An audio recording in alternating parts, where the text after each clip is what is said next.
Mexikaner reagieren? Was passiert, wenn wir da spielen? Mit unserer mexikanischen Musik als Deutsche? Ich denke, wir werden uns überall wohlfühlen. Egal wo wir hinkommen, wir kennen immer irgendwo ein paar Leute. Von daher, ich glaube, fremd sind wir da nicht. Ich glaube, das wird gut.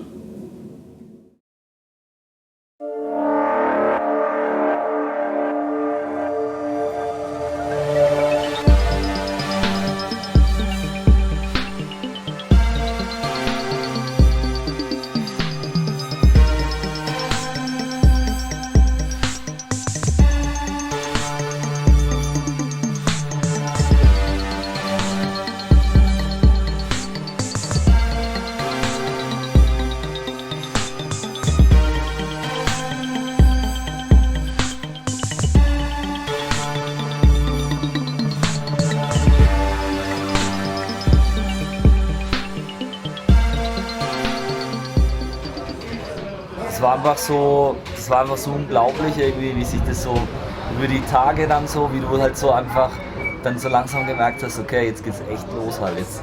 Das, was wir halt seit Monaten irgendwie, wo wir seit Monaten darauf hinarbeiten, wird jetzt wirklich Realität. Also ich muss ehrlich sagen, ich konnte es noch gar nicht glauben zu dem Zeitpunkt, dass wir wirklich eine Tour machen. Aber da wurden mir dann halt einfach wirklich klar, okay, jetzt geht's los halt.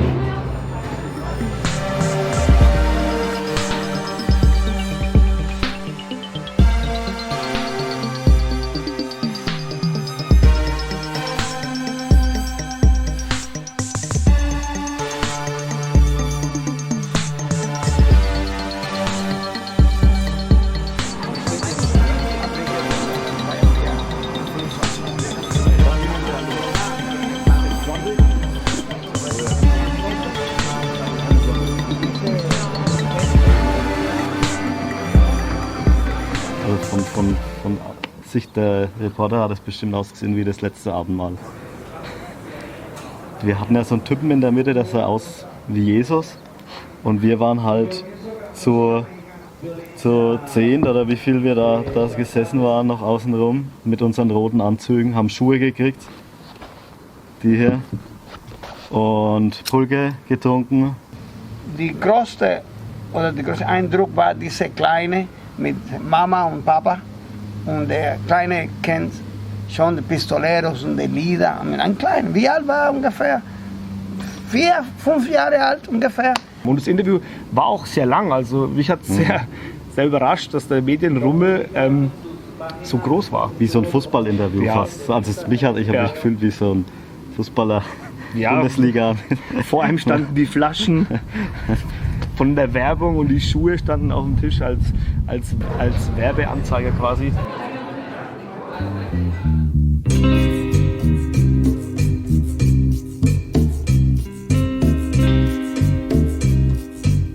Rooftop war noch an unserem ersten quasi Tag, wo wir wirklich schon was gemacht haben. Da durften wir unsere ganzen Instrumente auf eine Dachterrasse tragen. Und ein mexikanischer Fernsehsender, die haben quasi einen Livestream gemacht. Musst dir vorstellen, das sind halt irgendwie so ein paar Jungs aus Toluca, die wohnen halt in Toluca, ja. Und die laden halt eine 12-köpfige Band ein, dass die 4 Stunden auf ihrem Rooftop, wo es 45 Grad hat, spielen sollen und haben halt nur Bier da. Somos caballeros, los de los sombreros, somos pistoleros. Und es war sauheiß und es gab wirklich nur Bier und Tequila, glaube ich. Sonst gab es nichts zu trinken. Ja, ich meine, wir mussten halt am Abend noch einen anderen Gig spielen, aber sonst war das völlig okay. Das Fleisch war mega geil. Ja, war richtig lecker. Wirklich geil. Für euch Vegetarier war da nichts dabei, ne? Nur Fleisch. War wirklich nichts dabei. Also so eine Barbecue habe ich noch nie gesehen, wo es keine Beilagen gibt. Also weder Brot, noch Brötchen, noch Salat, sondern nur Fleisch. Das Fleisch war echt gut, aber ihr habt mir leid getan. Also das Bier war auch kühl. Die Jungs waren unglaublich nett. Aber war auch cool. War super. War schön, ja? Schön. Top Aussicht.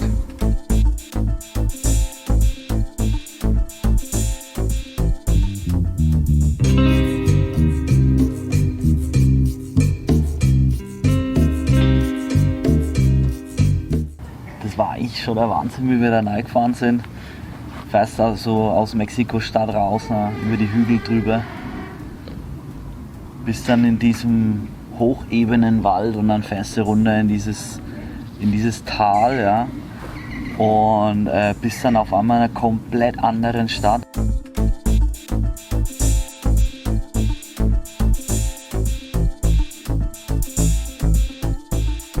Die Frage für uns war dann schon auch, wie kommen wir an, das erste Konzert, wie werden die Mexikaner das aufnehmen, weil wir noch nie vorher in Mexiko vor so vielen lateinamerikanischen Publikum gespielt haben.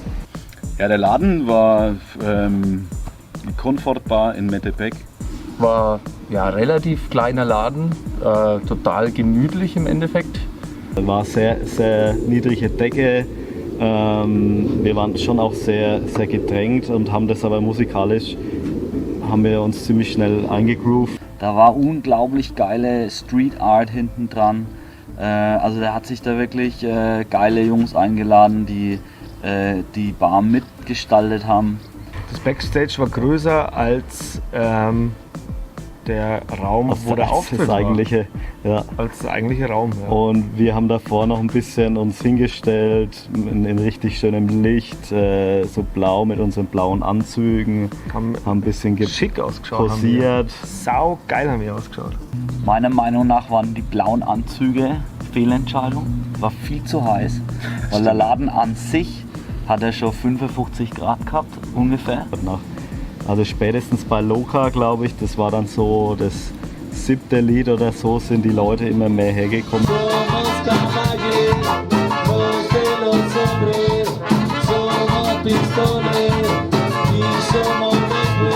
Ja, es hat schon ein bisschen gedauert, so, wenn ich mich, also im Vergleich zu Konzerten daheim, hat es bestimmt 4-5 Lieder gedauert, bis sie so richtig reingefunden haben, also das Publikum so. Die Leute saßen hinten und haben beobachtet. Dann wurde es plötzlich auch vorne eng und dann kamen die Leute an die Bühne. War schon cool. Aber dann ging's richtig los. A medias de la noche fui contigo, a medias de la noche te toqué, sin que nadie lo viera te abracé y te besé, con tu cariño muchas horas me quedé. A medias de la noche me avisaron que ya no te alcanzaré a ver. En una camioneta negra te llevaron al panteón. Me quedé llorando hasta el amanecer. Pero por la mañana un pistolero me cantó una canción que yo reconocí. Me la mandaste con cariño y de pronto me enteré. Tú no puedes estar tan lejos allá de mí.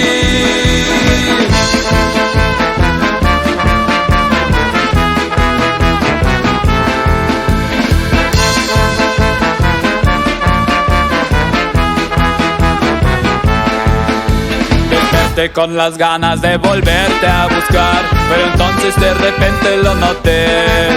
Te quería susurrar, pero mi voz ahí se cayó. Tu aliento ya no estaba por ahí. Y lo que aún me queda es tu recuerdo. Lo llevaré para siempre junto a mí. Te prometo que te voy a buscar y encontrar ahí la hora cuando ya me toca a mí. Super Abend. Perfektes erstes Konzert. Und es gab ganz wunderbares Feedback. Ich weiß noch, ich habe mir noch so ein Feierabendbier dann da geholt, war dann zum ersten Mal an der Bar und der Mensch da, der Junge, das war so ein junger Kerl, der fand das ganz wunderbar. Er hat gesagt, wow, sowas hat es hier noch nicht gegeben halt in der Qualität. Es gibt hier viel Kumbia und so weiter, aber so wie ihr das gespielt habt, war das richtig scharf.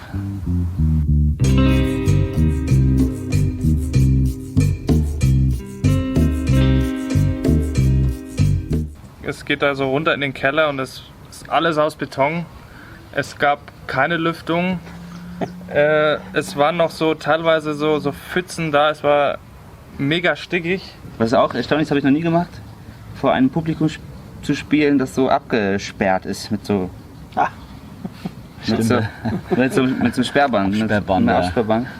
Das war auch abgefahren. Das war so, okay. Eigentlich, ich glaube, es war so eine Art Reemplacement, ich sag mal, so eine Ersatz für das Gitter.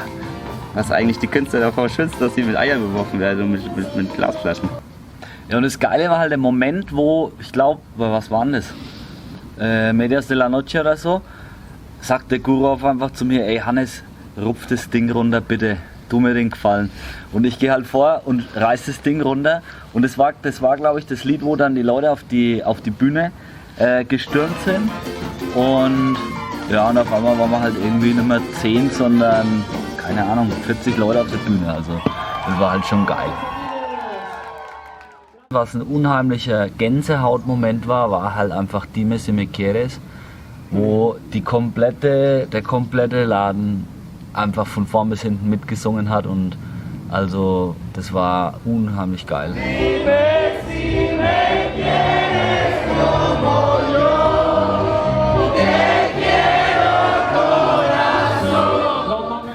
War gut, war irgendwie intensiv.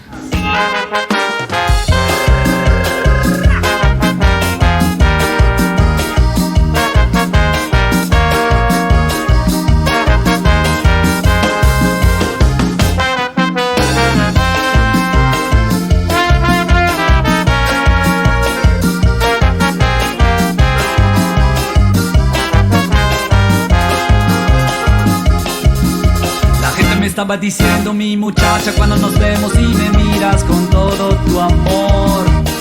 Con tus ojos hermosos sin querer humildemente me hechizan. Y es evidente y obvio mi mujer cuando te acercas para hablarme de tu corazón. Con tu boca sabrosa me provocas y me tocas, me fascina. Que quede claro cuando me besas con tus labios yo me emociono, no cabe duda, cuando te amo me pongo loco. Que quede claro, cuando me besas con tus labios yo me emociono, no cabe duda, cuando te amo me pongo loco.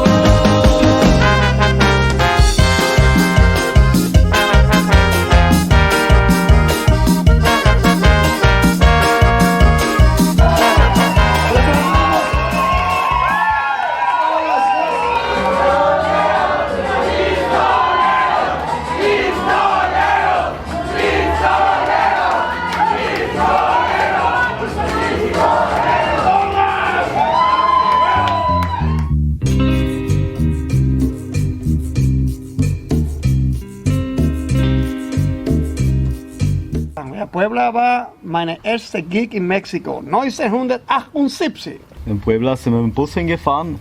Das erste Mal mit unserem Busfahrer Raimundo. Alter, war das ein geiler Typ, ey. Wahnsinns. Der hat uns ja noch die letzten 3 Auftritte begleitet. Also ein Herz von einem Menschen. Das Publikum war super, die Bühne war super. Ist gut angekommen.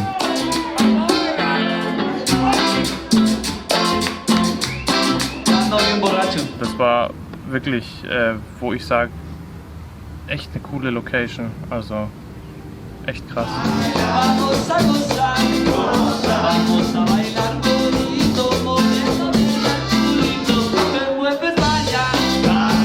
Gutes Equipment, alles schon vorbereitet und schöner Backstage-Raum. Konnte man musikalisch richtig aus dem Vollen schöpfen. Die Leute haben auch wieder mega laut mitgesungen, fand ich.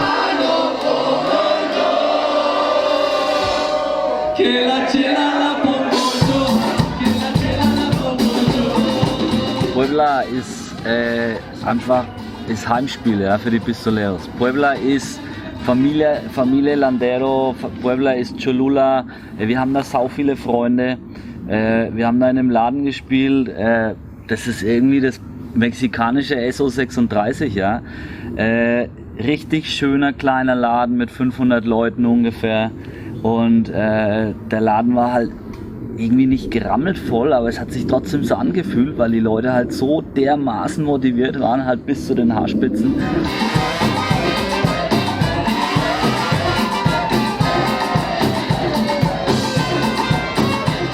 Und er war gut gefüllt und von Polonaise über Stage Diving, das volle Programm, das haben wir abgespult mit dem Publikum. Es war unheimlich geiles Ambiente, also die komplette Sportfakultät von der BORB war irgendwie am Start, halb Cholula war da, es waren nicht nur die Landeros, sondern es waren irgendwie noch die kompletten anhängenden Familie, die Martinez und was weiß ich was, der Carlos war da. Es war einfach unheimlich geil. Ja. Die deutsche Schule war am Start, das Colegio Alemán.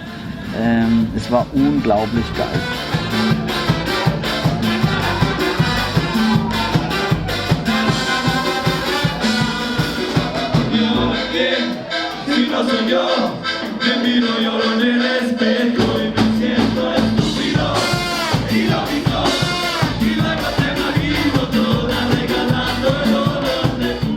Ne, waren super und Sound war gut. Ja, es ist ein guter Lokal, wirklich. War ein guter Lokal, groß genug, akustisch.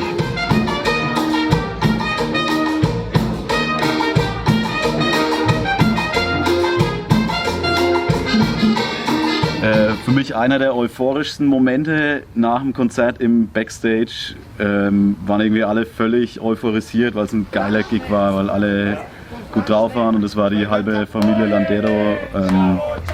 Also viele Verwandte einfach da und Freunde. Und die sind dann danach alle in Backstage gekommen und haben mit uns abgefeiert irgendwie. Und das hat richtig Spaß gemacht.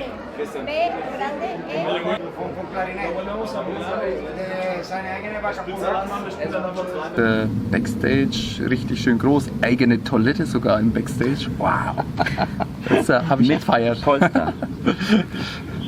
Ja, mit gepolsterten Toilettensitz. Ich habe mich dann auf den Sitz gesetzt und mir ist erstmal so. Du hast dich drauf gesetzt? Du bist ja kein Wunder, dass du immer die Scheiße reinkommst. Kurz nachdem ich mich gesetzt habe, ist mir kurz so der Schauer über den Rücken gefahren, weil es so eine ganz, ganz weiche, also ich meine, das gibt es bei Ozean nicht, das ist alles Keramik oder Plastik, aber das war eine richtige softe Kissen-Polster Brille. Klobrille, ja. Klobrille, ja. Schaumstoff oder so, ne? Mit so kleinen Poren drin. Mit so kleinen Löchlein, dass ja alles drin wohnen kann. Schöne Bühne, geile Akustik irgendwie. Alle Jungs sind motiviert, das Publikum ist motiviert, ja. Du spielst irgendwie in Puebla halt. Y a la fiesta de mi barrio donde puedo verte niña y abrazarte con pasión. Se acerca ese momento en que me dices que me estremece cual si fuera yo. Son tantos los deseos que yo tengo de mirarte a los ojos que me quemo de pasión. Bien sabes que al mirarnos nos arropa todo un abrigo que calienta nuestro amor.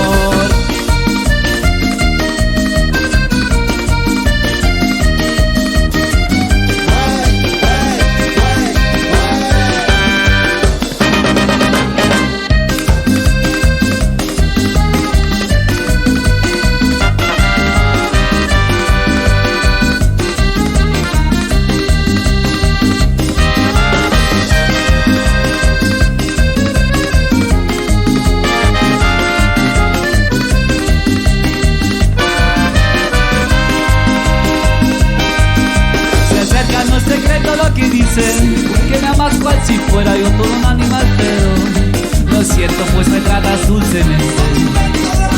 Te doy todo mi amor.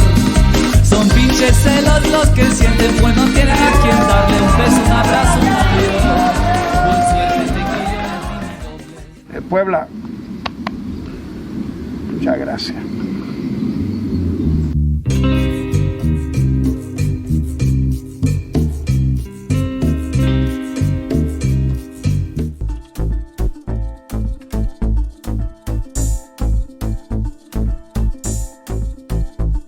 Wir kamen nach einer sehr langen Busfahrt, 6 Stunden vielleicht, kamen wir in Querétaro an. Sehr große Stadt, wunderschöne Stadt. Querétaro, ich fand es eine ziemlich schöne Stadt. Also wirklich ein sehr, sehr schönes Studentenstädtchen, irgendwie kleine Gässchen, ganz alte Gebäude, super geile Architektur.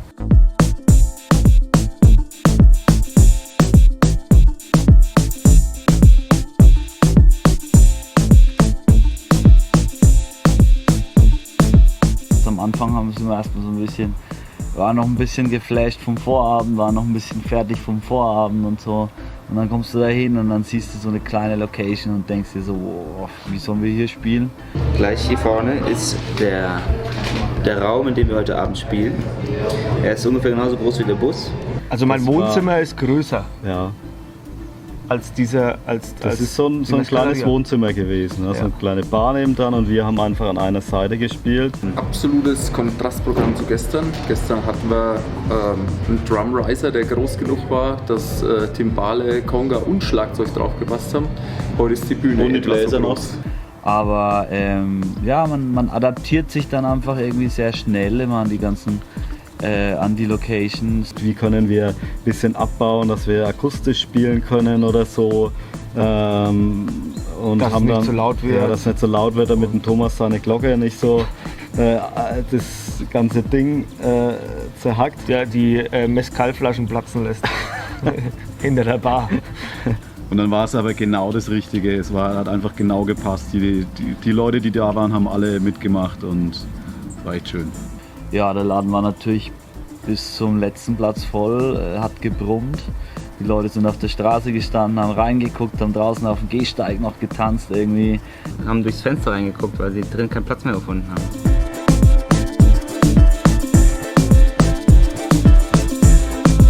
Aber es war sehr gut, also es war wirklich voll. Eine kleine Location, aber dafür fand ich das mit auch den geilsten Gig, den wir gehabt hatten in Querétaro. Der Laden groovt und bebt und hat irgendwie unheimliche Vibes irgendwie. Alles schön, die Publikum war super. War für mich ein wunderschönes Konzert, weil wir ziemlich abgespeckt gespielt haben. Also wenig Mikrofonierung, viel direkten Sound und meiner Meinung nach war das musikalisch mit das beste Konzert, das wir gespielt haben in Mexiko. Das war cool, ein cooler Gig.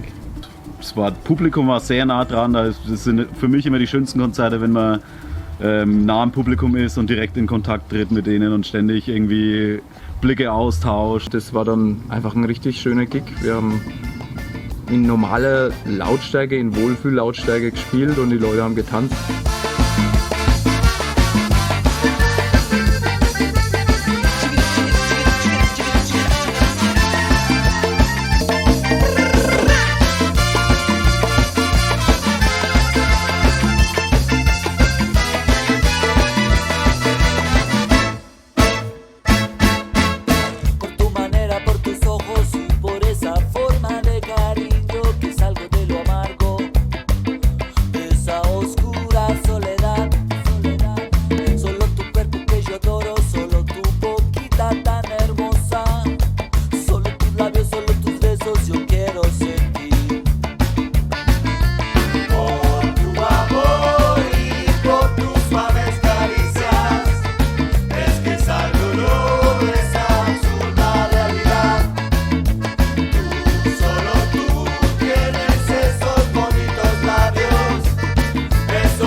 War das wunderschön, hat echt Spaß gemacht und die Leute sind draußen vor der Tür gestanden und haben reingeschaut und irgendwie wollten wissen, was da drin abgeht, weil es echt gedampft hat in dem kleinen Laden. Es war richtig schön mitzuerleben, wie es von so was eher Zurückhaltenden zu voll auf die Fresse wird.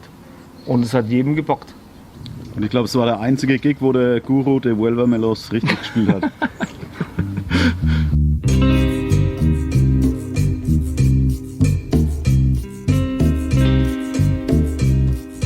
Unser Gig in Aguascalientes auf der Feria de San Marcos, angeblich die größte Kantine von ganz Lateinamerika, die größte Feria, das größte Volksfest von ganz Lateinamerika.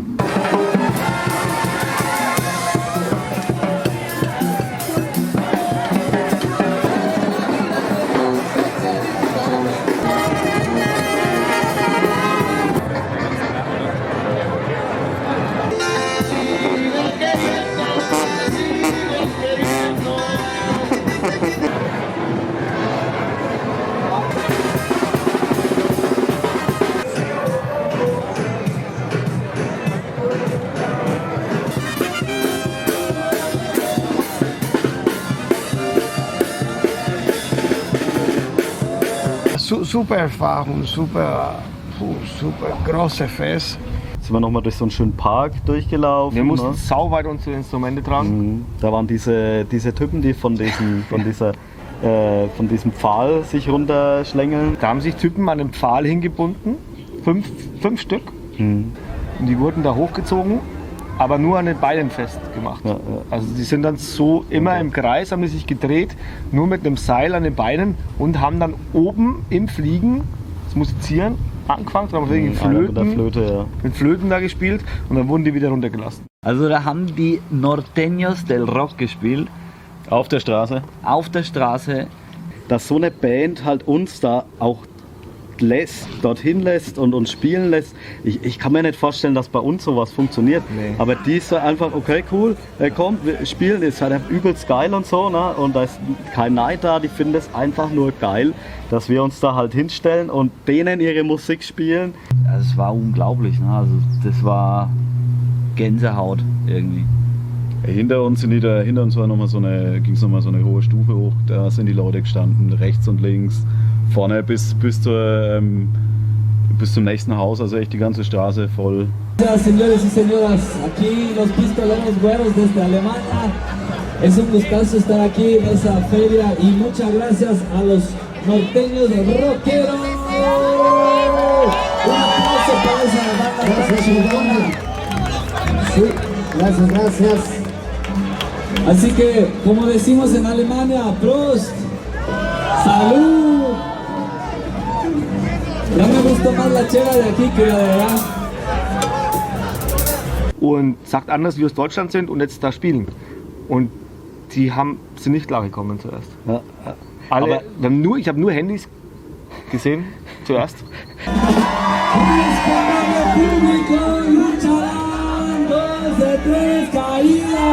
Sin límite de tiempo, en esa esquina, el santo del cavernario, y en esa otra, Blue Demon del Bulldog.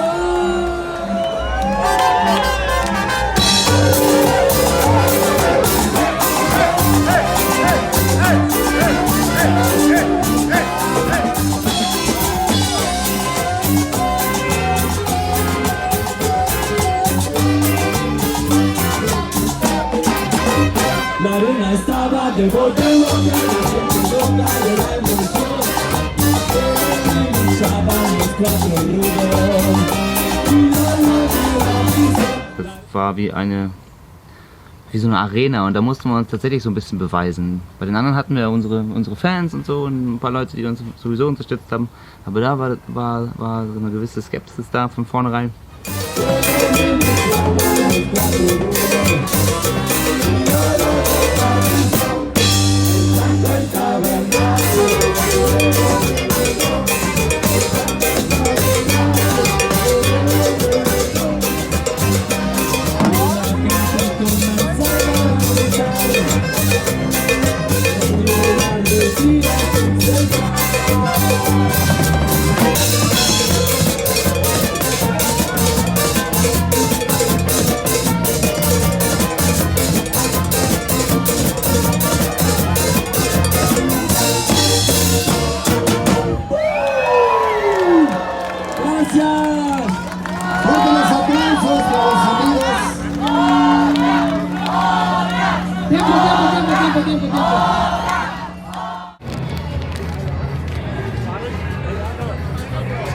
Das Konzert abends, so eine Brauerei, ne? Innenhof. Sauschön. Ja, Wetter war natürlich auch super dafür, Bombe. Hat gepasst. Open Air, das einzige Open Air? Ja. Bei dem Konzert waren, glaube ich, die meisten, die wirklich die Lieder von vorne bis hinten mitgesungen haben. Also da waren so ein paar Leute im Publikum. Immer wenn ich hingeschaut habe, haben die komplett die ganzen Lieder mitgesungen. Und ich habe mir gedacht, Leute, das kann doch nicht sein, das ist ja der Wahnsinn. Und dann ging es los und die Leute sind abgegangen. Ja, es waren erstmal ein bisschen langsam, aber dann schon. Es gab Pogo am Ende. Der Raimundo, unser Busfahrer, stand plötzlich da, hat die Hüfte geschwungen. Das war, jeder hat gefeiert. Auch der von der Unterkunft war da, der eigentlich voll der Metal-Fan ist und hat dann nachher gesagt, ey, eigentlich höre ich sowas überhaupt nicht gern, aber ihr habt das geil gemacht. Gute Schwingungen.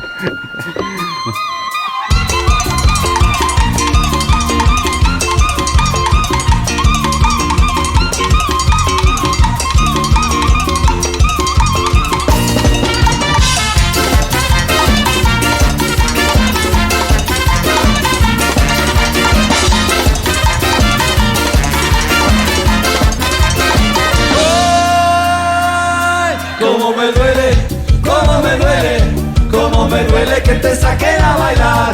Cómo me duele, cómo me duele, cómo me duele que te saquen a bailar. Que te saquen a apretar, que te empecé a bailar, que empecé a apretar, te empecé a bailar.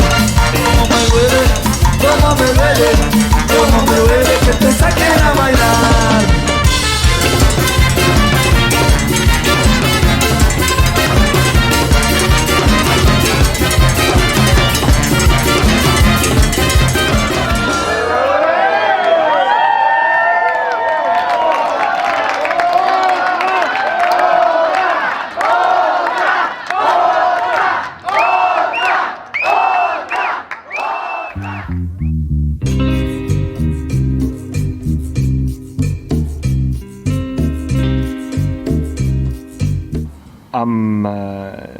Unser letzter gemeinsamer, unser kompletter Tag in Mexiko, haben wir uns vorgenommen, dass wir noch ein bisschen Sightseeing machen. Ein bisschen was zusammen einfach machen. Nach den Konzerten noch mal ein bisschen durchschnaufen. Einfach noch mal zusammen in der Gruppe was Urlaub machen, was Geiles machen.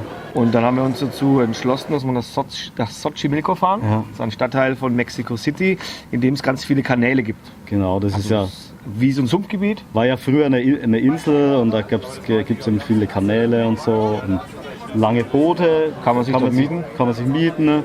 Da fahren ja auch Boote rum. Also der Uli hat ja schon gesagt, Essen, Getränke, man kann so Bier kaufen unterwegs, wenn man da auf diesen Kanälen schippert. Und es fahren ganz viele Bands auf Booten rum, die man sich einfach mietet, mit aufs Boot holt. Ja, überall, die kannst du dann immer so einladen aufs Boot quasi.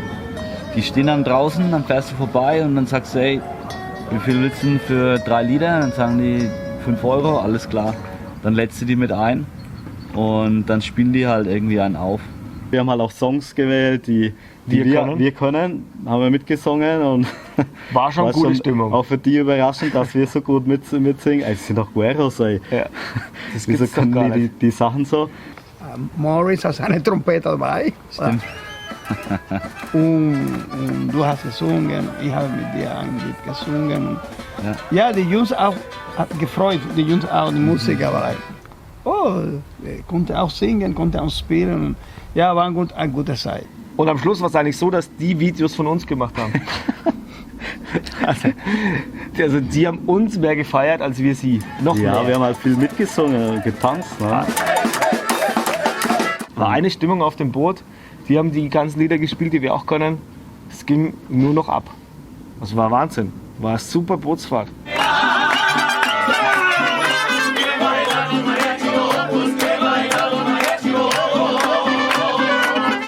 Total geil.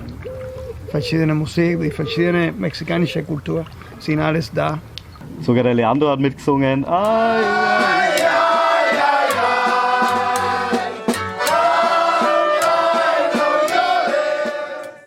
Wir befinden uns gerade beim Johannes oben auf der Dachterrasse über Roma Norte.